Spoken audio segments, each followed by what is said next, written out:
So just in case you didn't read the title, let me warn you now, this contains spoilers.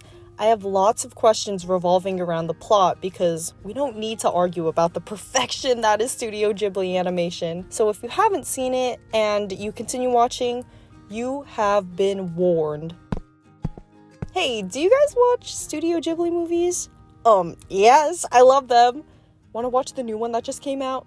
Yeah, let's go. So we made this plan very spontaneously, as in 2 of us ended up working mid-shifts that day and the other was off. So it happened to work out perfectly. Did we really watch this movie at 10 o'clock at night and didn't leave the theater until about 1 a.m. after discussing it together? Yes. And that's why I had to make a video about it because I just can't get it out of my mind, which I guess from a movie maker's perspective is actually a really good thing. Alright. Let me grease the surface once again, that I'm pretty ignorant and don't know a lot of lore revolving Miyazaki's life or Japanese folklore.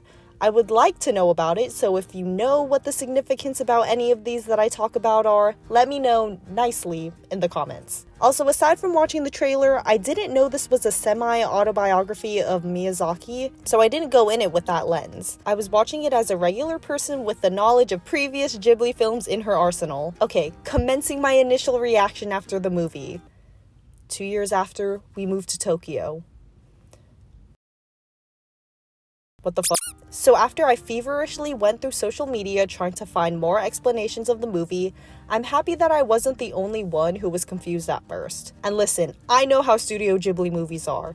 They don't have to outright throw the message in your face for you to get it. The beauty about their storytelling is that you have to contemplate it and pay attention to the movie to fully enjoy it. It's not like a Disney movie where I can throw it on in the background and still understand what's happening by context, but you have to immerse yourself in a Ghibli movie. But that's why my top 10 favorite movies of all time consist of a lot of Studio Ghibli. But with The Boy and the Heron, I felt like right when I started to understand what was happening, something would happen and I was lost again. The movie left me wanting more. Again, from a filmmaker's perspective, a really good thing. But I'm not here to talk shit on the movie.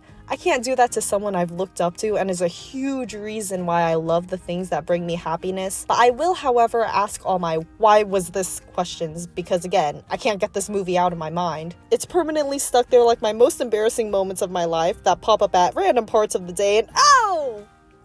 I'm so cringy. Why did I do that? I also watched the English dub of the movie. Therefore, my confusion could stem from mistranslation, but I heard it was pretty accurate to the original intent of the movie. I don't know.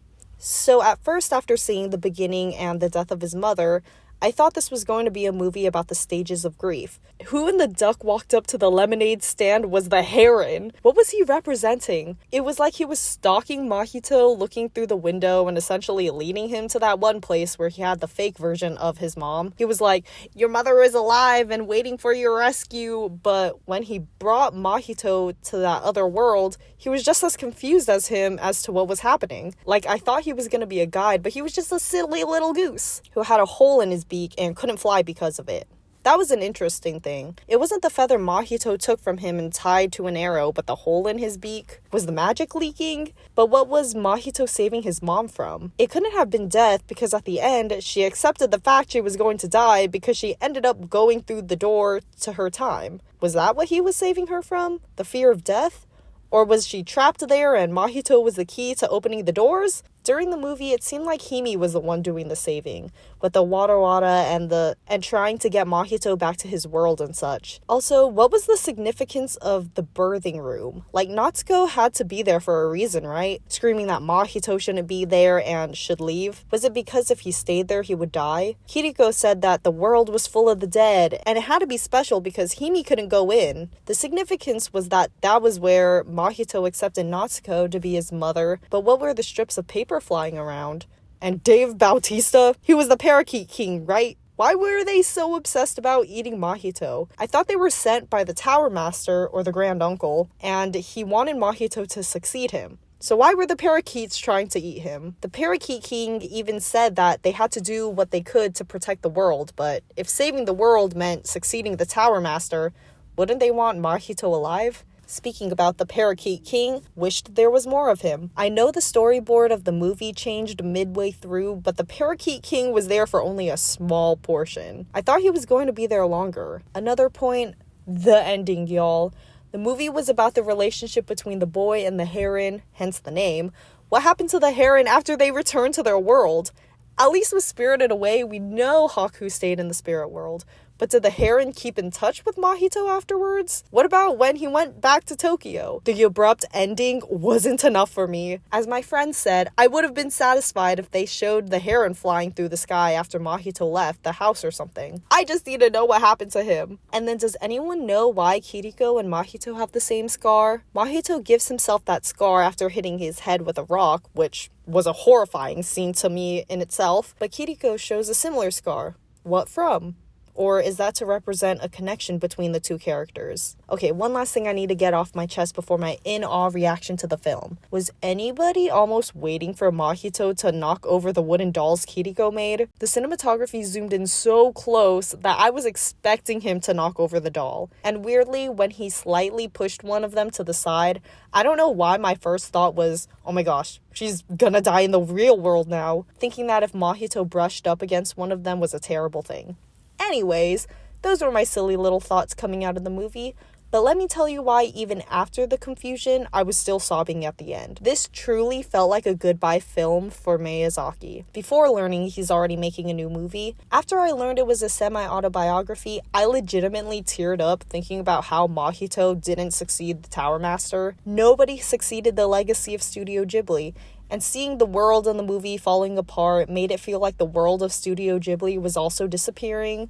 But Miyazaki took that legacy with him, which mirrored Mahito taking the block, the little piece of that world with him. And I feel like the score and the animation always make me cry. Seeing how much hard work to create these beautiful images, hand-drawn by the way, brings a whole new appreciation with it. Even if I don't understand what's happening in the movie, I still enjoyed it for visual sake. And of course, the food scenes were immaculate. The scene in Himi's cottage with the bread and the jam, immaculate.